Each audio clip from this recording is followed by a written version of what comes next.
कि मैं आईना हूँ, दिखाऊंगा दाग चेहरों के, जिन्हें बुरा लगे वो सामने से हट जाए। हाथों में मोमबत्तियां लेकर इंसाफ का इंतजार करते रहिए, लड़ते रहिए, क्योंकि आपकी जो बोलने वाली मुखर आवाजें थी अब वो खामोश हो चुकी हैं। न इस चीज का विधानसभा में जिक्र होता है, न संसदों में जिक्र होता है। बस वजह यही है कि जो पीड़ित है ना तो वो कोई पार्टी का नेता होता है, ना उनका कोई सदस्य होता है, वो आम आदमी होता है, वो जनता होती है।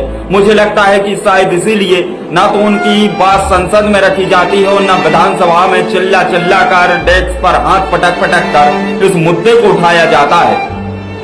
मध्य प्रदेश सहित देश में कई जगह पर बेटियों की तार तार होती हुई असमत को जब देखता हूँ, जब ऐसी खबरों को सुनता हूँ तो मन बड़ा विचलित होता है। सोचता हूँ कि जो आपके बीच की मुखर आवाजें थी, जो आपके बीच की विजय आवाजें थी, आखिर वो इतनी खामोश क्यों है? इतने संगीन मामलों पर वो चुप्पी क्यों साधे हुए हैं? बुंदेलखंड के झांसी से एक खबर आती है कि एक 30 साल के युवक ने एक 3 साल की मासूम बिटिया के साथ बलात्कार किया है। उसके बाद उसे एक नाले में फेंक दिया गया। वर्तमान की स्थिति में वो इलाजरत है, ऐसी खबर है। पश्चिम बंगाल में एक महिला डॉक्टर जिसके साथ रेप की घिनौनी वारदात को अंजाम दे दिया गया, उसकी आंखों पर उसके चश्मे को फोड़ दिया गया, उसके शरीर को नोच लिया गया, लेकिन मुखर आवाजें खामोश क्यों है? सवाल यही उठता है। मध्य प्रदेश के शहडोल में एक 69 साल का आदमी एक नाबालिग बिटिया को जंगल में ले जाता है, उसके साथ दुष्कर्म की वारदात को अंजाम देता है। लोग इकट्ठे होते हैं, थाने का घेराव करते हैं, प्रदर्शन करते हैं। इसके बाद वो आवाजें खामोश हो जाती हैं, लेकिन जिन आवाजों के प्रति उनको न्याय मिलना है वो आवाजें खामोश क्यों है? दर्द इस बात का होता है। मध्य प्रदेश के नरसिंहपुर में एक घटना सामने आती है कि एक लड़की के साथ गैंगरेप की वारदात को अंजाम दिया जाता है। 3 लोग मिलकर इस घटना को अंजाम देते हैं। लेकिन यह सारी चीजें देखकर हमें तो अब यही लगता है कि अगर आम आदमी party, Bharatiya Janata party, Congress party, अगर किसी पार्टी के नेताओं के साथ, किसी पार्टी के सदस्यों के साथ, उनके परिवार के सदस्यों के साथ अगर इस प्रकार की घटनाएं होती तो वो संसद में चीखते, संसद में न्याय के लिए चिल्लाते। लेकिन आम आदमियों के साथ जब इस प्रकार की वारदातें होती हैं तो फिर क्यों वो मुखर आवाजें खामोश हो जाती है? इस बात की तकलीफ इस देश में होती है। रक्षाबंधन से पहले अलग अलग जगह पर इस प्रकार की इतने सारे घटनाक्रम आ गए, जिस पर मध्य प्रदेश की सरकार मौन है, जिस पर देश के प्रधानमंत्री जी मौन है। क्या एक मोमबत्ती जलाने से उस पश्चिम बंगाल की बिटिया के लिए इंसाफ मिलेगा? आखिर वहां की पुलिस ने इस संगीन मामले पर क्यों सबूत छुपाने की कोशिश की कि कहीं यह मामला संसद तक न पहुंच जाए, कहीं कोई विपक्ष का सांसद, कोई विपक्ष का नेता इस बात को आड़े हाथों न ले। हमारे देश में बलात्कार और रेप जैसी घटनाओं पर राजनीति इतनी हावी होती है कि परिवार के लोग, परिवार के सदस्य न्याय की अपेक्षाएं छोड़ देते हैं। इस बात को लेकर बरगला दिया जाता है कि किसी न किसी प्रकार से परिवार के लोग शांत हो जाएं, न्याय की कोई किसी से अपेक्षाएं न रखें। 2-4 दिन की राजनीति के बाद, मोमबत्तियां जलाने के बाद, उस महिला डॉक्टर की आत्मा को शांति देने के बाद ये सारे मुद्दे पर पानी फेर दिया जाए और इस बात को खत्म किया जाए।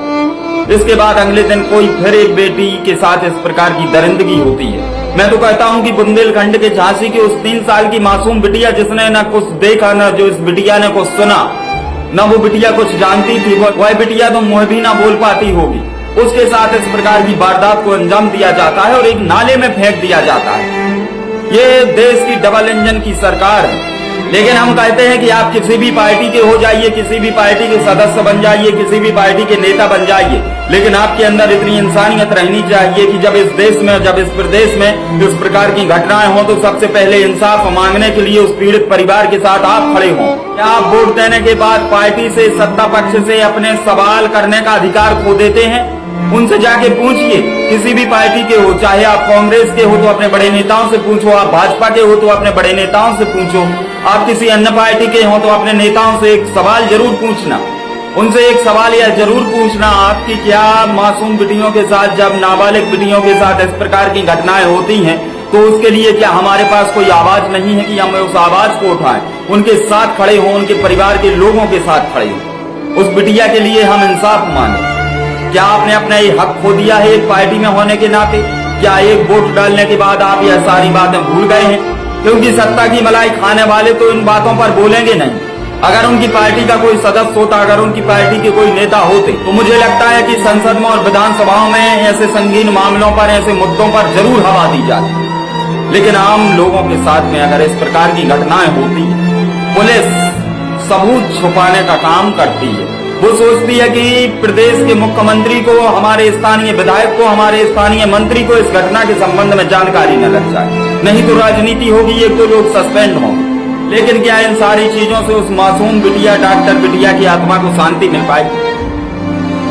ना जाने वो 3 साल की झांसी की बिटिया के साल में हो, ना जाने शहडोल में वो बेटी, जिस नाबालिग बेटी के साथ इस प्रकार की घटना हुई है, वो किस साल में हो, ना जाने नरसिंहपुर जिले में जिस उस बच्ची के साथ इस प्रकार की दरिंदगी हुई है, गैंग रेप जैसी वारदात को अंजाम दिया गया है, वो किस हाल में हो। कि इस प्रकार से देश में हो रहा है, सरकारें हमारी सोई हुई हैं, मुखार आवाजें खामोश हो चुकी हैं, लेकिन हम कहते हैं कि आप न्याय मांगिए, क्योंकि एक मोमबत्ती जलाने से किसी की आत्मा को शांति तो मिल सकती है, लेकिन उस पीड़ित परिवार के लोगों की आत्मा जब भीतर से रोती है तो वो आप फील नहीं कर सकते। कि मैं आईना हूं, दिखाऊंगा दाग चेहरों के, जिन्हें बुरा लगे वो सामने से हट जाए।